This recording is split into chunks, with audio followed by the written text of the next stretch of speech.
Unidade. As plantas sofrem como nós sofremos. Por que não sofreriam?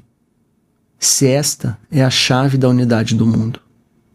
A flor sofre, tocada por mão inconsciente. Há uma queixa abafada em sua docilidade. A pedra é sofrimento, paralítico, eterno. Não temos nós, animais, sequer o privilégio de sofrer. Carlos Drummond de Andrade. Rony, quem é você? Sempre uma pergunta difícil de responder, né? Mas, então, meu nome é Rony Kurashik. Eu sou esposo da Jaqueline, da Jaque, né? Chamar de Jaque, ela já fica brava. Sou pai da Amelie, pai da Aimee. E sou psicólogo de formação, professor e algumas outras coisas, talvez, aí que a gente desempenha e faz, mas, sei lá, se identifica também com isso de alguma forma. Quem é você? Cara, sempre, como eu falo, né? Muitas camadas aí, assim. E acho que a gente acaba sempre atrelando quem a gente faz ou o que a gente faz sobre essa coisa do quem sou eu, né? É até difícil de definir assim, né? Mas eu sou uma pessoa que, cara, procuro propósito, tento viver minha vida com sentido da melhor forma que eu posso, assim, que passei por muita coisa, que me transformei muitas vezes, talvez, passei por muitos momentos da minha vida, altos e baixos, crises, assim, né? Então, eu acho que eu sou esse, sei lá, esse movimento, esse,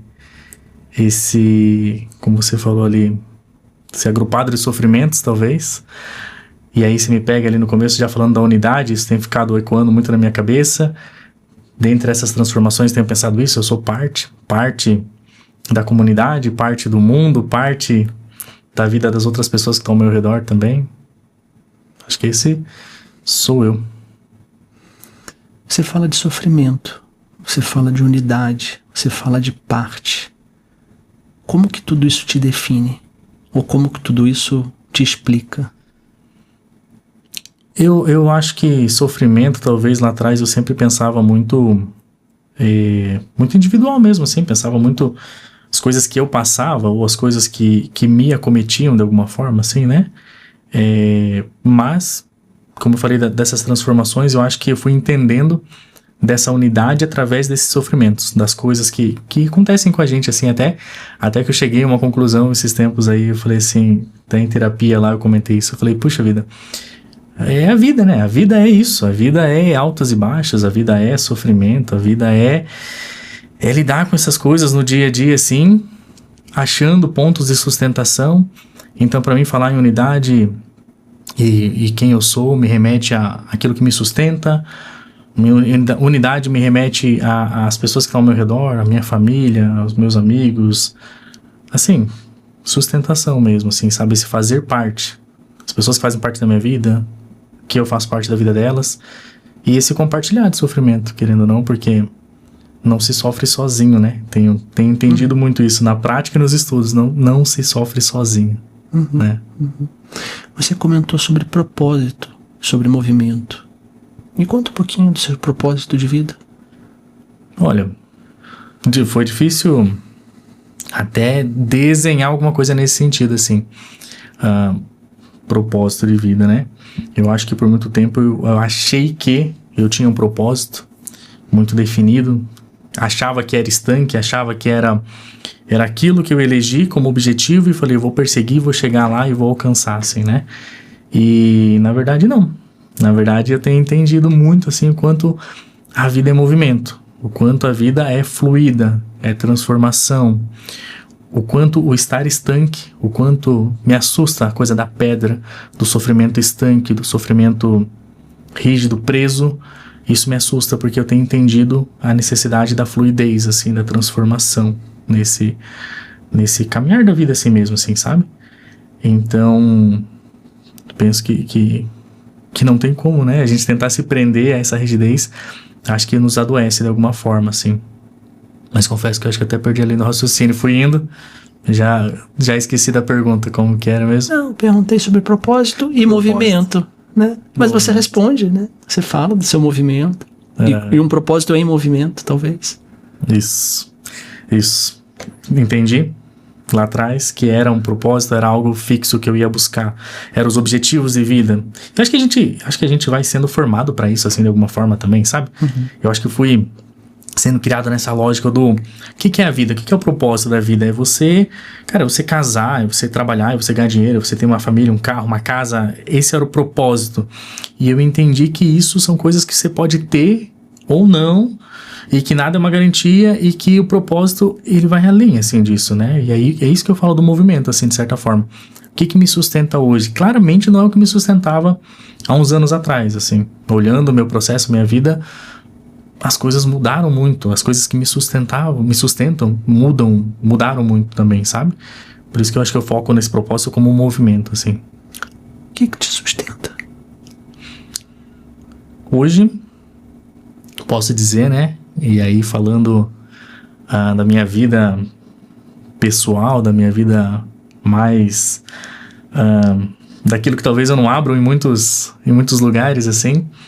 Mas hoje o que me sustenta é a minha fé, né? A minha crença em Deus, a minha crença de que há alguém que pagou o preço por mim na cruz, a fé de seguir a Jesus, isso me sustenta.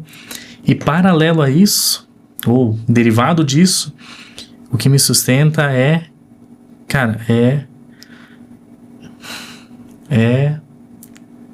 minha família, mas não assim, minha família, estar ali com eles. Minha esposa e minha filha, assim, elas me sustentam porque eu acho que elas me mantêm de pé, assim, sabe? Eu tenho vários momentos em que a gente oscila, né? Em que a gente desanima, em que a gente não quer continuar, e sei lá, e que a gente quer chutar o balde, que a gente quer desistir de coisas, assim. E aí, o que me faz continuar? Mesmo nos piores dias? É pensar nelas. Pensar no que a gente tem construído, na família que a gente tem construído. Pensar em Amélie sendo esse ser humano, assim, extraordinário, com 6 anos, que me ensina. Eu tatuei, né? Amélie c'est la vie. Porque pra mim é isso, a Amélie é vida, ela me ensina, tipo assim, cara, todos os dias ela me ensina como viver a minha vida, assim, sabe? Ela não me dá aula sobre isso, ela não me fala de conceitos, mas a presença dela me ensina, tipo assim, o que vale a pena na vida ali? E eu tenho tentado ouvir, tenho tentado estar atento a aquilo que ela tem se mostrado, aquilo que ela tem trazido pra mim nessa experiência de ser pai dela, assim, sabe? Ser pai é uma das coisas que me sustenta muito. Ser esposo, fazer o que eu gosto, a minha fé. Esses são os pilares, assim. Às vezes um tá mais fraco, às vezes o outro tá mais forte, e aí eles vão se revezando nessa sustentação e a gente permanece, assim, sabe?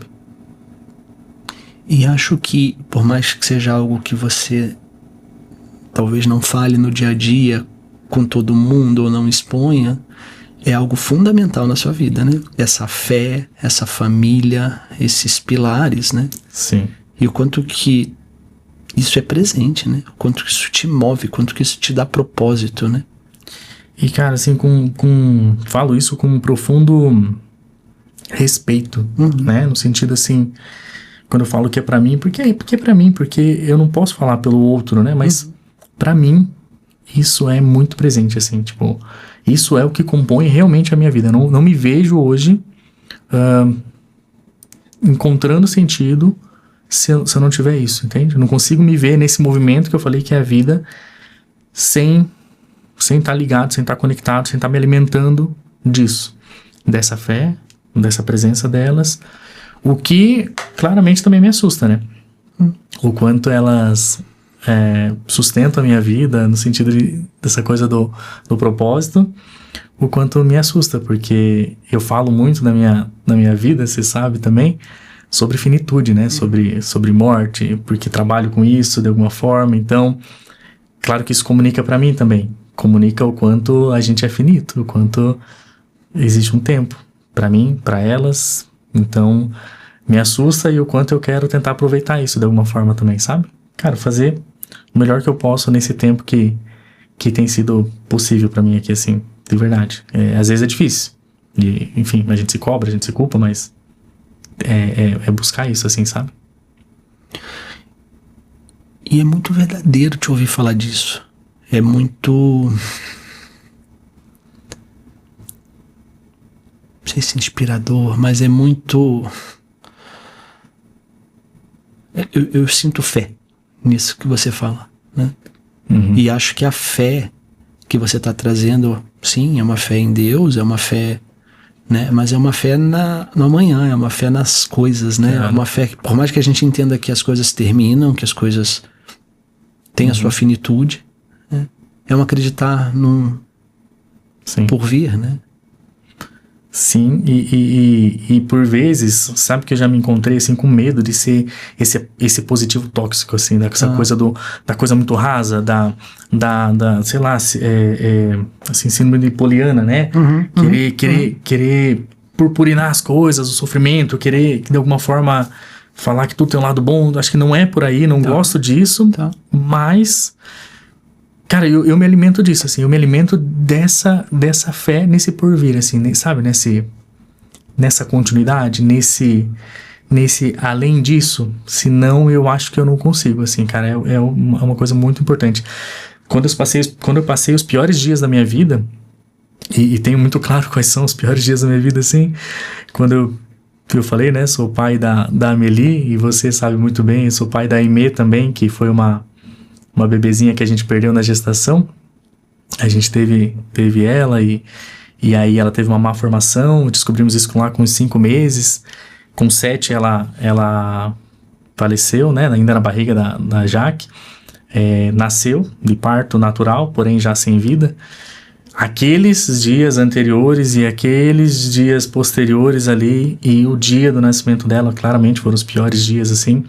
E eu acho que se eu não tivesse essa fé ou essas coisas que eu falei que são vigas de sustentação, ali eu tinha caído, cara. Ali, eu já enfrentei problemas, mas sofrimento foi ali, assim. Não consigo comparar, não consigo saber se um dia eu vou sofrer igual eu sofri naquele momento, assim, sabe? E unidade, né? Sofri porque vi minha esposa sofrendo. Porque sofri junto com ela, assim, a impotência e tal, assim, aquilo ali é coisa de maluco mesmo, difícil de explicar, assim, sabe? Difícil de explicar.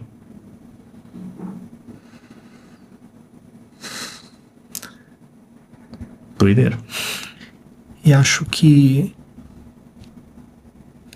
a fé não precisa de explicação, né? Por mais que às vezes a gente queira explicar certas coisas na nossa vida, algumas delas a gente não explica, né? Estar nesse lugar de eu não explicar coisas é difícil também. Claro. É difícil não controlar, não explicar. E a fé tem muito disso, né? Assim, a fé tem muito de você acreditar, de você seguir mesmo contra as probabilidades. Tipo assim, tudo indica que vai dar errado e você tá ali, entendeu? Isso não é passar por cima do seu sentimento, isso não é você não sofrer, é sofrer pra caramba, mas ainda assim tentar achar alguma coisa pra se agarrar, assim, sabe? Então, não é nos momentos bons, nos momentos maravilhosos, mas é principalmente nos momentos difíceis que ela se faz, assim, um ponto central na minha vida, cara. Nesse sofrimento aí, assim. Sem dúvida. Tem algo que você gostaria de me perguntar? Cara, sabe o que tem? Eu nunca elaborei isso, mas é algo que me acompanha nos últimos anos, porque eu já te conheço de algum tempo também, né? A gente se conhece aí de outros contextos, mas tem algo que me acompanha, eu nunca elaborei muito isso, comento isso em alguns espaços, comentei já dessa história, dessa situação em alguns momentos, mas apesar de a gente se conhecer e ser amigo, a gente não tinha, principalmente nessa época em que minha filha faleceu, que a Aimee faleceu, a gente não tinha aquele convívio, estar na casa um do outro toda hora, não tinha essa ligação assim, tão do estar junto. Era uma amizade, uma confiança, uma parceria, mas não era essa coisa de estar grudado ali, né? E foi você que eu chamei naquele dia, cara. no dia que ela faleceu, eu chamei você pra estar lá comigo no hospital. Você me acompanhou pra fazer a certidão de óbito. Você me acompanhou no cartório. E aquele dia eu sinto que, como eu falei, foi um dos piores dias da minha vida. E pra mim a sua presença é muito marcante lá naqueles dias, assim, sabe? E aí eu lembro de uma cena que eu comentei isso numa aula esses tempos aí, assim. Eu tava atordoado, variado das ideias, não conseguia pensar direito. E aí veio a certidão, e na época, hoje em dia já tem a lei, né, que permite colocar o nome do bebê, mas veio como certidão de natimorto. E você perguntou pro cara, e eu só olhei a folha assim, e você perguntou pro rapaz lá do cartório, não dá pra colocar o nome? E aí ele, não dá e tal. Mas aquilo ficou marcado pra mim, a sua sensibilidade, assim, de você se atentar a uma coisa que nem eu tinha pensado, e o quanto isso nos atormentou depois, até que a gente conseguisse colocar o nome dela na certidão, e hoje a gente tem, né? Mas eu queria te perguntar assim, por que você tava lá? Por que você foi lá? Acho que você me chamou. E depois é engraçado porque a Sara também me perguntou isso, né? Uhum. Porque foi mais ou menos também quando ela também estava grávida, né? Uhum. E ela perguntou, por que você foi?